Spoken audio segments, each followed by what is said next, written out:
What is going on, everybody? My name is Keenan Costain, and welcome back to another episode of Hornets Recaps. And on today's episode, we'll be discussing the Charlotte Hornets' victory over the Atlanta Hawks, 126 to 119.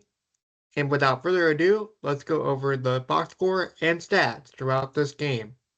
Taking a look at the box score throughout this game for the Charlotte Hornets, we had LaMelo Ball with 19 points, 3 rebounds, 9 assists, 7 for 20 from the field, 2 for 8 from 3.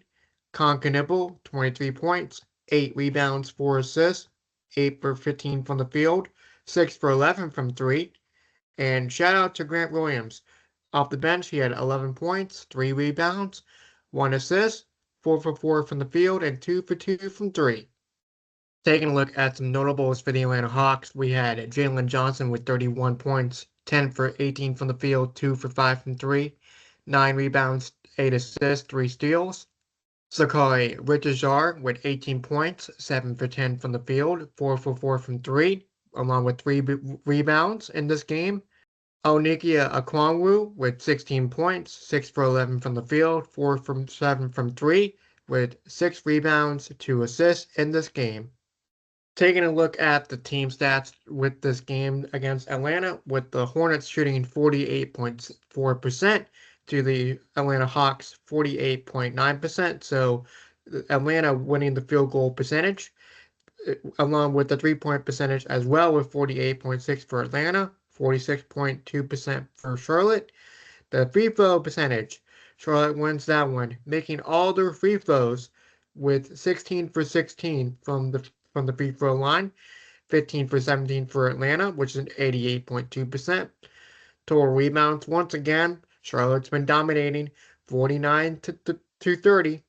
16 offensive rebounds to Atlanta's 5. Defense rebounds, 33 for Charlotte, 25 for Atlanta.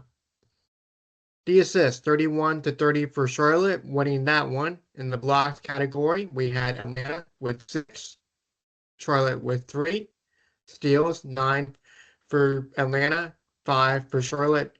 Turnover category, once again, goes to the most turnovers for Charlotte this game, 15 to Atlanta's 10.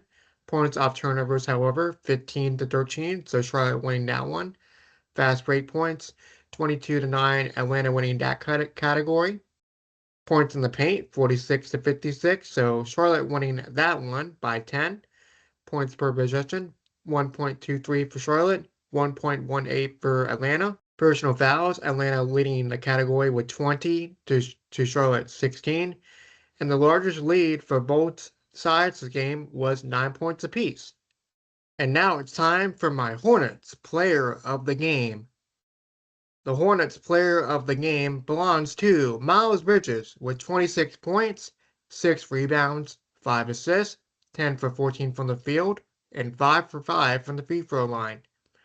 Miles Bridges had an outstanding game, coming into this game with a vengeance after struggling over the last few games, and Miles Bridges was on it the entire night, hitting every single shot known to man, except for his 3-point percentage, which was 1 for 4 from the 3-point line, which wasn't really the best, and that's a 25% click if you're doing the math. Miles Bridges doing all sorts of things throughout this game with the starting lineup of LaMelo Ball, Brandon Miller, Connaughton, Miles Bridges, and Moussa Diabate. They are continuing to put on a clinic when it comes to wrapping up these wins, and that is so great to see from Miles for sure, because again, struggling throughout the last few games, and Miles Bridges with 26 points, 6 rebounds, 5 assists, 10 for 14 from the field, and 5 for 5 from the free throw line.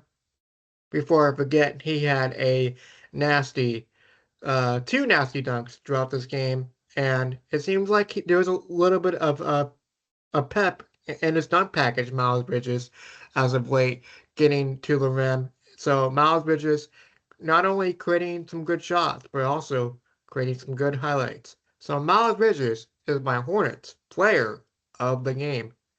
So what are my thoughts of this game that took place on Saturday night against Atlanta? Well, I thought this game was a highly competitive matchup throughout this entire contest. Again, the biggest lead of the game for both sides was 9 points. So pretty much back and forth the entire way. And Atlanta, to start off with, was able to get off to a hot start from three, and was able to hit every single shot known to man. But the Hornets were able to somewhat respond well, hanging tough throughout the first half of the game, making it a 60-60 tie at the break. And in the second half, seemed like the Hornets were able to devise a game plan against Okongwu and so many other players that contributed for Atlanta in this game.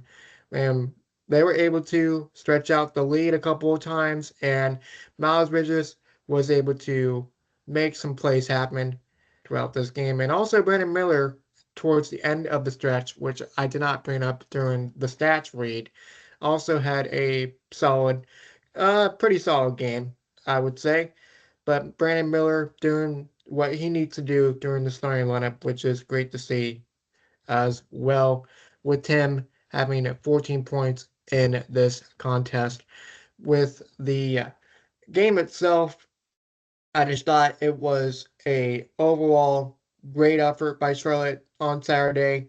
And again, I was going back and forth throughout the UNC versus Duke contest as well on ESPN. So not only I was watching the Hornets, double I was split screen throughout the college basketball game that took place in Chapel Hill as well. So a lot of eyeballs for me throughout this game watching both teams. With this win against Atlanta, it is currently a 9-game winning streak, so 9 in a row for this team. And I have a joke for you. Why was 6 scared of 7?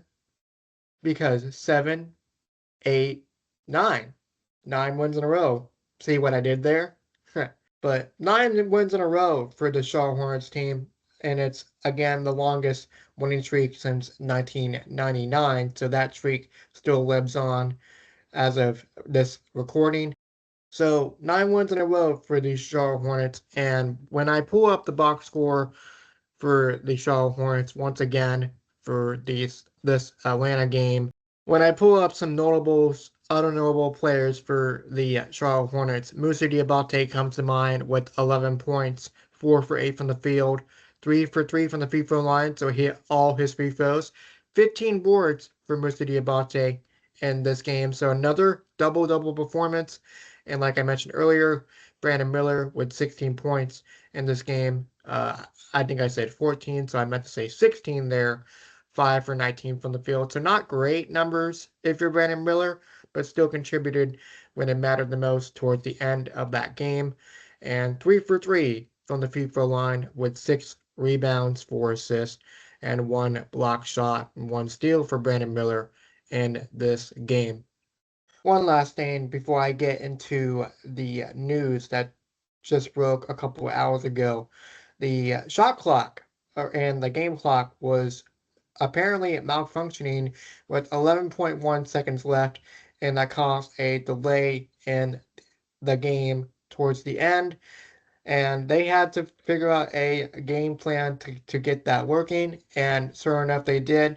They brought out a different game clock and shot clock, so they had a different uh, idea in mind, but in the end, the team at the State Farm Arena, which the Hornets played at, was able to get that fixed. So it was a slight delay with the Hornets having this game already wrapped up, and that was good. They were able to get that situated. So I don't think I've ever seen anything like that before, where a shot clock and a game clock was a malfunction during a game.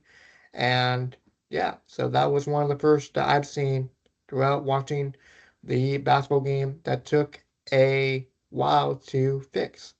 For the news that broke out earlier this morning before I started recording this episode today, The Hornets have waived Malachi Branham, which was part of a three-team deal on the trade deadline on February 5th, and re-signed Pat Connaughton back to the team. So Pat Connaughton back on the team, and he is part of the rotation again. Will he be part of the rotation? We'll see. But a great locker room presence throughout this stretch of games for the Hornets while he was currently on the team, but Pat Connaughton was waived earlier last week. And as for Malachi Branham, we'll see where he goes and see where he ends up on a team that will possibly trade him and or take him, I should say. And I will leave a link for more information about the Pat Connaughton signing down below, so you can click the link down there. The next game for the Charlotte Hornets will take place at Spectrum Center later tonight, which will be the Detroit Pistons, which will start a two-game homestand. And my question is this the hardest test for the Charlotte Hornets in the Eastern Conference? I say this because the Detroit Pistons are currently leading the Eastern Conference with 38 wins and 13 losses on the year. And the Hornets in the last game against Detroit, which I do apologize for making that error in one of the previous episodes of this series. So the Detroit Pistons have won against the Charlotte Hornets earlier this year, 112-86, and that was a road game for Charlotte. And the Detroit Pistons were able to pull away in the fourth quarter to make it a blowout in the end. So let's see if the Hornets can bounce back against the Detroit Pistons, who have still looked extremely good throughout the Eastern Conference standings and throughout the season this year. This will start a two-game short homestand for the Charlotte Hornets, with Detroit being on the board first and the Atlanta Hawks being on Wednesday, which we'll get to in a later episode later this week. With that being said, that will do it for another episode of Hornets Recaps. Again, my name is Keenan Costain, and if you like what you see, feel free to give it a like, subscribe down below for more, and let me know in the comments section below about your thoughts about the Atlanta Hawks game that took place on Saturday. And the next game for the Charlotte Hornets will take place at Spectrum Center, which is a home game against the Detroit Pistons on Monday, 7 o'clock Eastern Standard Time. And we'll see what happens with that one. And until the next one, have a good one. See ya.